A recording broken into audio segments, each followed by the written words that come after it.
पाटील साहेब हे मॅच हारलेले आहेत, यांची प्रतिक्रिया बघू आपण. कशामुळे हारले आणि का हारले? पाटील सर, मॅच का हारले तुम्ही? ठीक आहे, थोडं आमचं बॉलर थोडे वीक होते आज. बॉलिंग चांगली करता नाही आली. त्यांनी पण बॅटिंग खूप छान केली, पण काही हरकत नाही, आमची टीम खूप छान खेळलेली आहे. नेक्स्ट मॅच विषयी काय म्हणत तुम्ही? जिंकणार की हारणार? नेक्स्ट मॅच आम्ही जिंकू. आमचे चांगले चांगले प्लेयर आहेत, फॉर्ममध्ये आलेले आहेत वापस.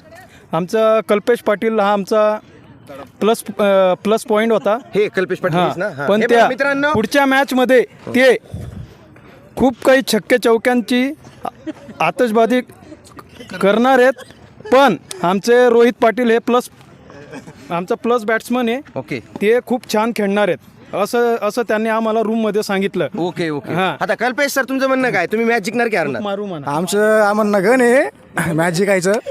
पहिल्यामध्ये आम्ही गण 6 चौके मारू, पण आमचे बॉलर असे आहेत, ते त्यांना असं गाईडन्स भेटत नाही. कारण की ते खूप पडत येत आहे, असं बागीच काही बॉल फेकताय. आमच्या मित्रांनो, तळतळीचं चाललं आहे यांचं मॅच जिंकण्यासाठी.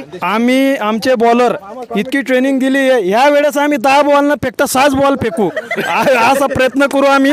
कारण काय आहे, आमचे बॉलर 6 नाही, ऐकून घ्या, आमचे बॉलर 6 बॉल फेकण्याच्या नादात 12 बॉल फेकतात, थकून जातात. शेवटचे 2 बॉल मार खाऊन घेतात. म्हणून आम्ही मग आम्ही आता 6 बॉल टाकून 6च्या 6 बारी टाकू. पण मला एक समोरच्या